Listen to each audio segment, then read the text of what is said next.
and welcome to my channel. Today we'll be cooking chicken afritada.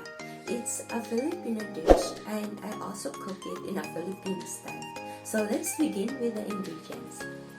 So we'll need chicken, potato, carrots, sausage, green peas, bell pepper, onion, garlic, broth with water,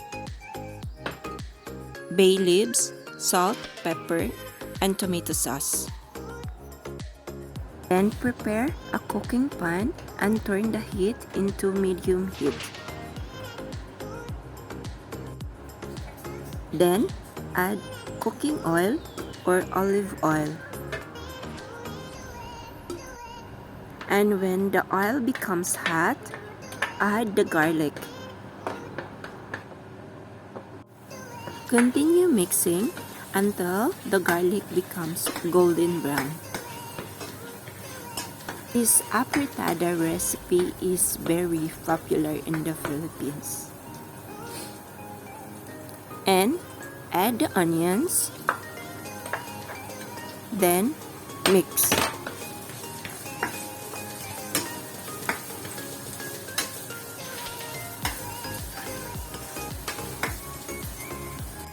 This afritada recipe is very flavorful and colorful. If you don't have chicken at home, you can use pork, beef, or fish. The same procedure and all taste flavorful.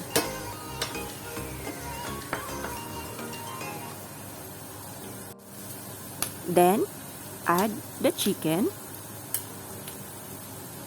You have to fry first the chicken, both sides, to have a good effect. So that's also my technique in cooking the afritada.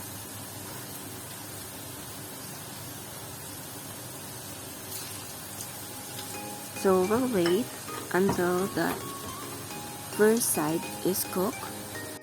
And when it's ready, transfer it to the opposite side.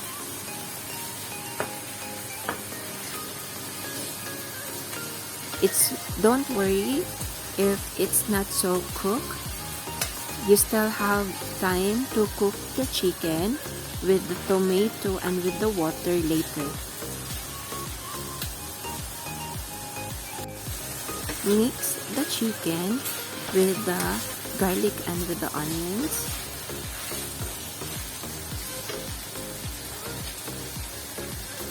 Then add the tomato sauce. So I'm using a canned tomato.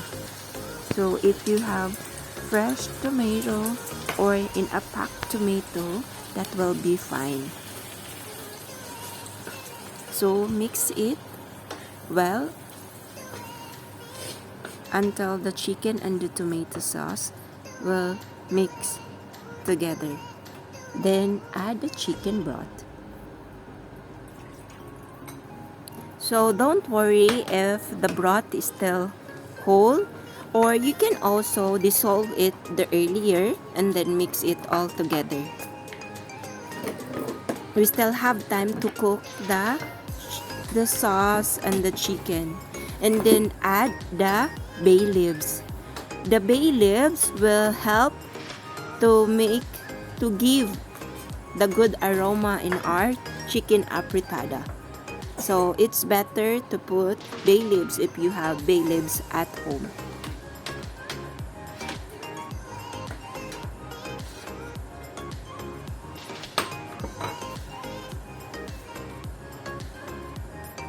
And then we'll cover the pan and let it boil.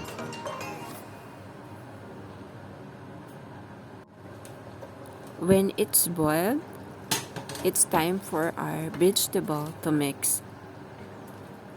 So we'll prepare our vegetable.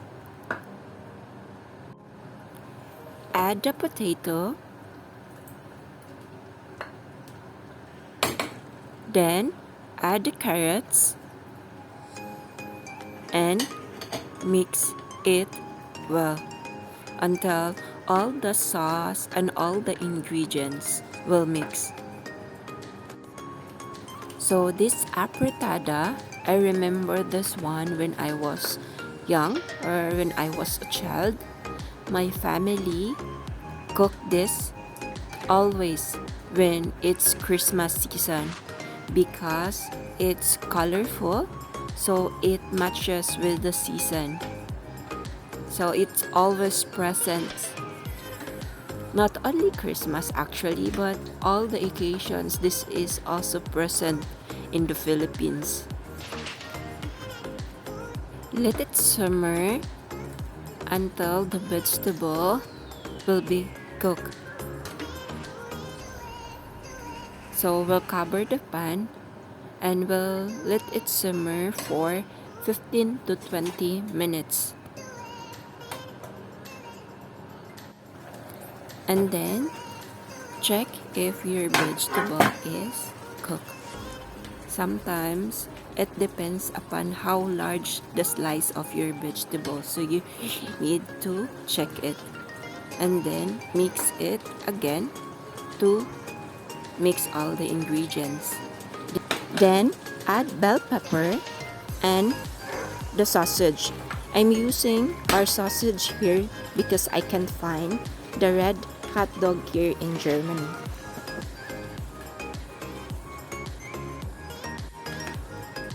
And our chicken apretada is almost finished.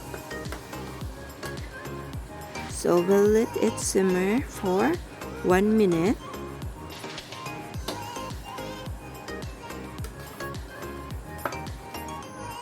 Then we'll cover the pan. After a minute, we'll add the remaining ingredients. Add green peas. I'm using the frozen peas. If you have fresh or canned green peas, that will be fine. So mix it well again until the green peas will mix the other ingredients. After mixing, we'll add our seasoning and it's almost ready. Add pepper, so you can put pepper as your taste. You can add more or less. Then add salt.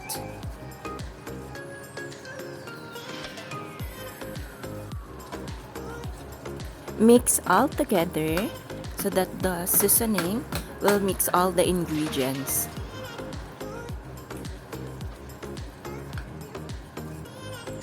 Continue mixing and then we'll put 1 teaspoon of sugar to balance the taste of our chicken apretada.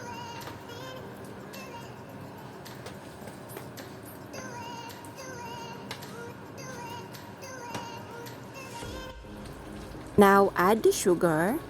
I'm using brown sugar.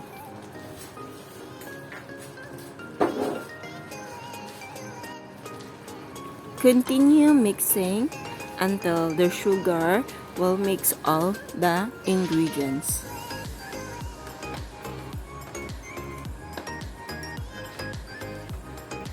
We'll cover the pan for 1 minute and then it's ready to serve.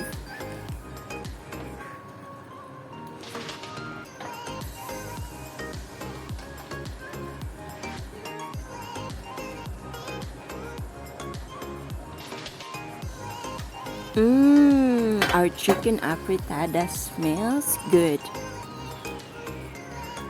We'll transfer our chicken apretada in our serving bowl and it's ready to serve. So happy eating, everyone! And that's all for today, guys. So I hope you enjoy watching my videos and happy eating. Guten appetit!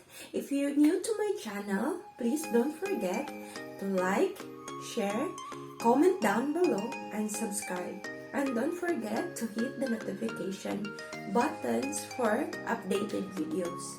Until the next video, bye!